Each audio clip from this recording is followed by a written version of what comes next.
Now, this is the slideshow I made. I just whipped this up for the press presentation about some new discoveries I made that you might see in their updates to the Game Show Hub for Press Your Luck and other content. So here is what I did. So obviously, Press Your Luck aired on CBS on September 19th, 1983, and it was a big success. But a lot of things have recently been found out that no one else really knows. And it's all about the real star press. It's not Peter Parker, not the whammy. It's the big board.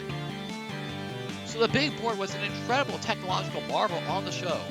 It was, of course, designed by Ed Flesch, who also designed the Second Chance set that came before this, Press and the Press Luck, and he also designed the set for Wheel of Fortune and the wheel itself. The big board was an incredibly technologically advanced piece of equipment. It had the light frames, the windows, all those flash effects, and the golf ball bolts behind the prismatic glass. And all the windows that you see where like the icons are like the whammies, the prizes, and everything, those were driven by a bank of slide projectors. I don't know what model they were, but the slide projectors were a really interesting thing. And there were some angles on the show, like this one right here, when the wardrobe gets eaten on the Sylvester episode. A close-up angle that comes later actually showed the slide projectors, like the light-up parts behind the light frames that were lighting up. You could faintly see it when they changed that the slide projectors were stacked on top of each other. So that's an interesting thing. So let's fix a few things here. So, you're probably wondering what this has to do with our research, and my research as well. Well, I'll tell you a bit more right now.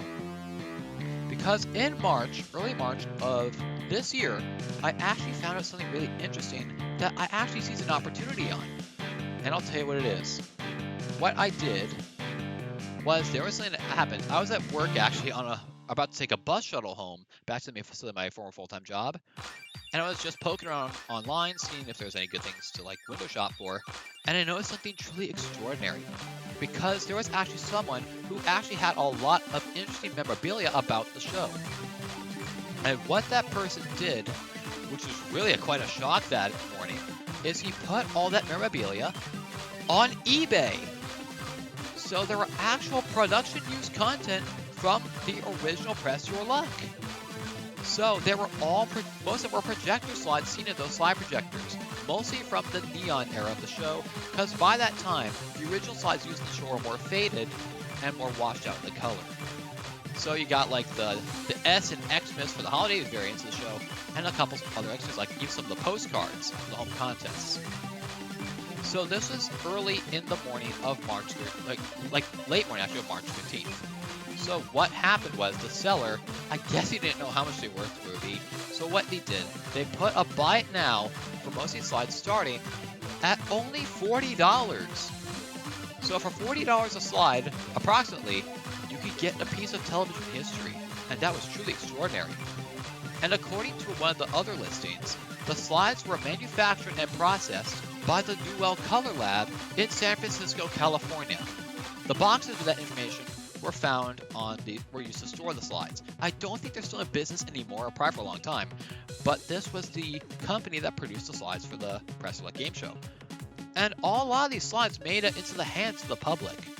Avid game show fans and purchasers copped up a lot of these slides, like the San Diego trip.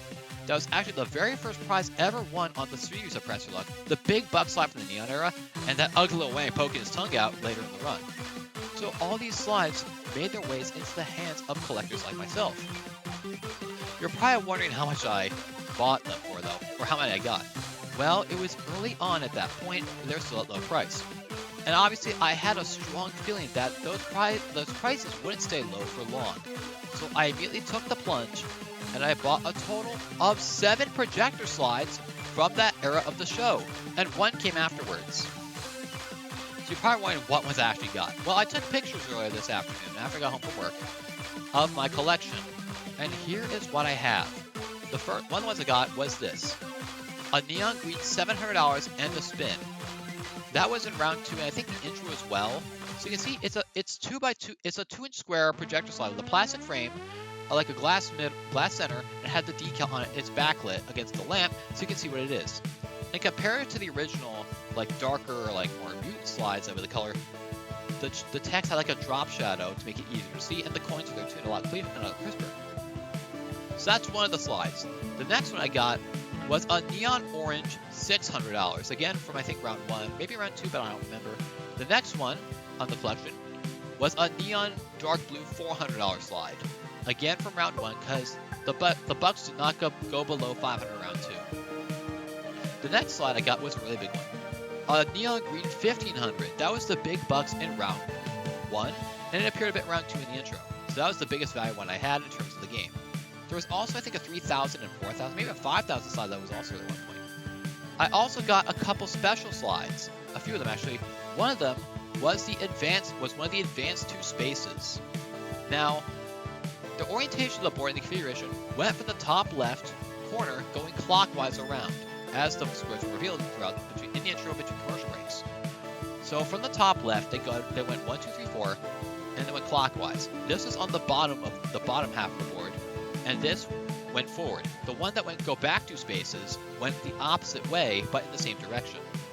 Went counterclockwise, so it was go back 2 spaces. In Elizabeth Banks' version, it was just move 2 spaces, regardless, because it doesn't really matter. There's no real sense of direction. Then I also got 2 prize slides. The first one I got was the Montana ski trip that debuted sometime in March 1985, I think.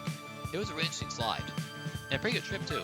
The other one I got was a round 2 prize. It was the motorcycle with the black background.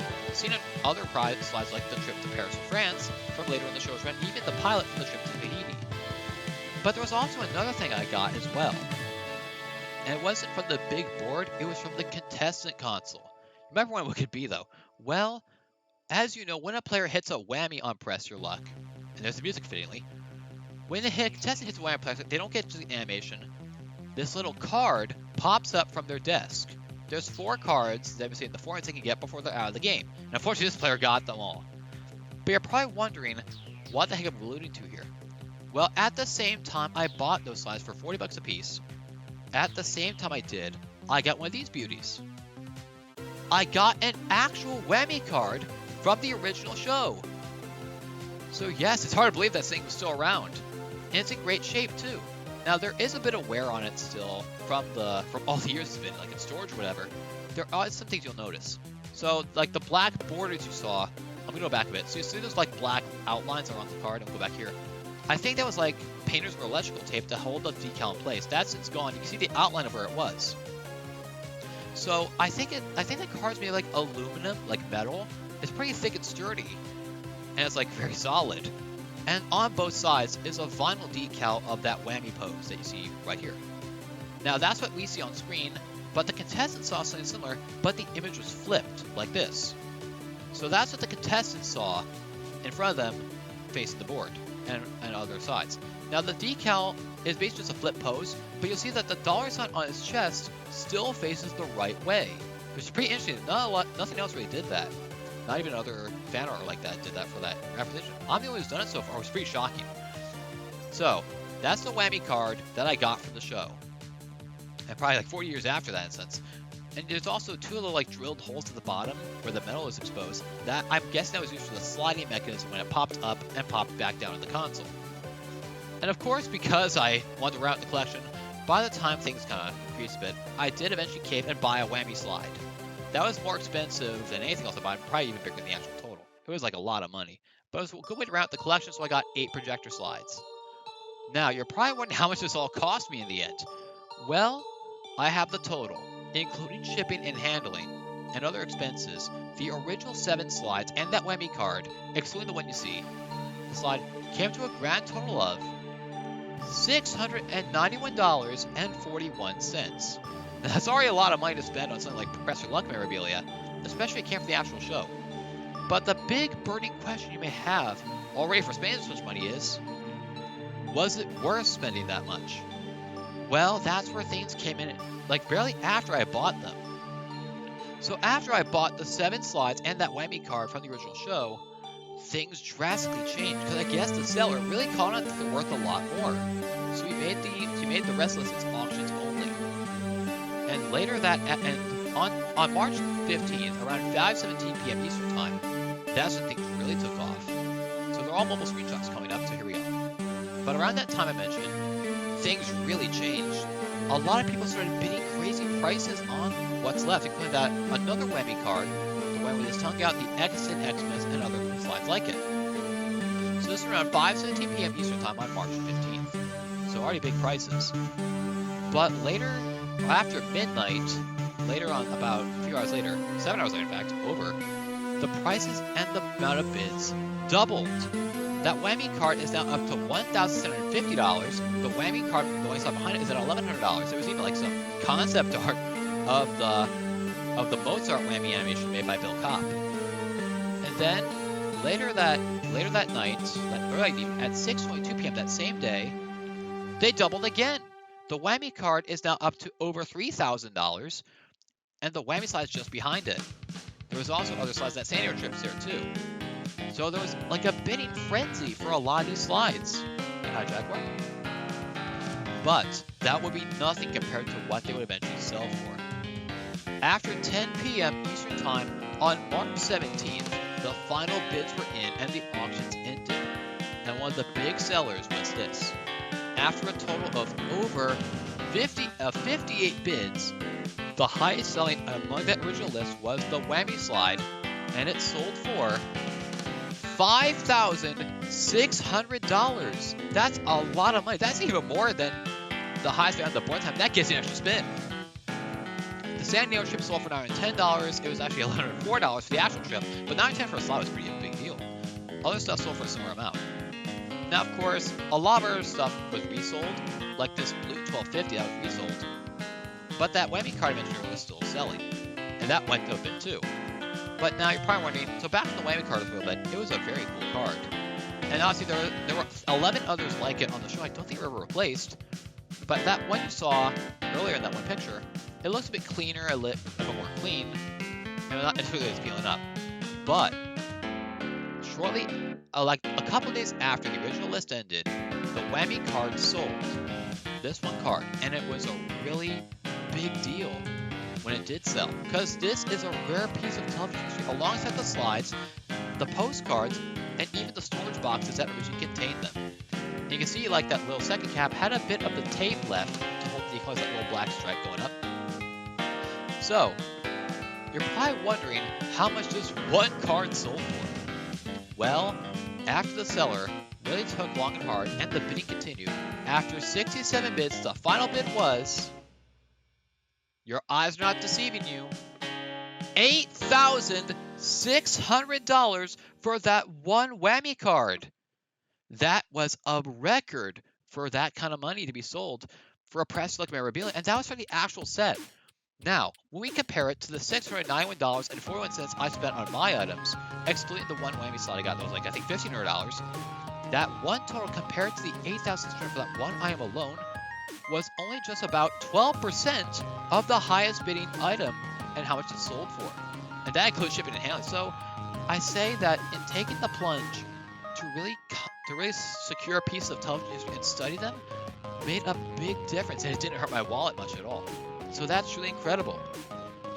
Now, with the bit of studying I did on those slides, one thing I learned though as well was something that was actually adapted as well for later incarnations, and that is the fonts. The typefaces seen on a lot of these slides. Now, one we know for sure is like the dollar. I think it's guaranteed that probably Franklin Gothic or whatever. But there's an interesting bit of detail that no one else knows about but me. Because a lot of people haven't even looked hard at these. They're probably familiar with like the recreations, like the Expedition Press, like software, and other stuff like it. Because I use those slides as well in the game and the game show VR chat worlds. But that might change soon, because there's a font that's going to upend everything we know about what we've known for years about Press Your Luck and these fonts. And it's all about the font used on the prizes and the directionals. Now you can see it's like this serify font, kind of like boldish. And according to fans who have done a bit of research on this stuff, according to a lot of wikis and stuff and fan resources, people have said that that font is Times New Roman. And people were believing it a long time, and it really does look like it. Well, I can say that after careful research and a lot of studying on the slides I have, and even some stuff like it, I can confirm that the font used on those slides is not Times New Roman. You'll be saying out loud to yourself, how is that possible? We've learned that for years. We know it. Well, I myself actually did a lot of research on what this font could be. So what is it? Well, let's go back to those slides. You can see it looks very similar, doesn't it? Well, let's go a bit closer. Let's take one slide, for example. Let's say the advanced 2 spaces. Now, you might not even notice the details here, because there's one thing about that slide, this font actually, that makes it very different. You probably don't see it, so let's zoom in. So that slide fills the whole screen now, the graph fills the whole screen. You still might not see it. Well, we gotta go in a bit closer than that. You might see it now, but let's make it sure. Let's go on one specific letter. Let's say this capital A. Now, if you look really hard, probably in your face, in the words of Jack Nars, now you see it. You see this little spur near the apex of the capital A. And if we compare that to the Times New Roman capital A, that spur is absent on Times New Roman. So therefore, Times New Roman is not the font used on the prizes, directionals, and extra spin spaces. Now, you're probably wondering what the heck it could possibly be. Well, I searched high and low and identified fonts using computers research and other image sets with the pictures I took of these slides to get the fonts. And after a lot of research, you probably are wondering by now, if it's not Times New Roman, what font is it? Well, after careful research that only took a little bit of time, I can confirm to all of you and everyone in the game show fandom for the very first time that the font used on the directionals, extra spin spaces, and prizes slides, that font is ITC Castellon 224 Standard Black. You may be wondering how I came to that conclusion. Well, I'll tell you. So in order to do that first, in order to prove it, let's capitalize all the letters. There we go. So now the letters are capitalized, every single one of them.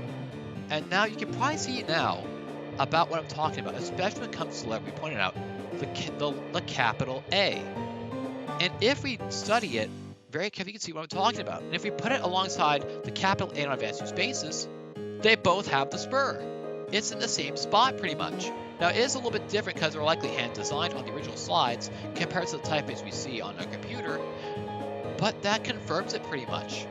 Because again, the slides were a bit done by hand probably and like shrunk it down. And they do look a bit taller on the original slide compared to this font, so there is a bit of stretching that's probably just like that. And it's a little bit bolder too, but because it's overall similar across and even every letter in that typeface, the official font for these slides is now confirmed as ITC Castellon 224 Standard Black. And no one else knew that. So, the research we've done into making sure this thing is possible and our dedication to the tiniest thing has really proven and upended everything we know about Press Your Luck. So that is all the research I've done into these slides.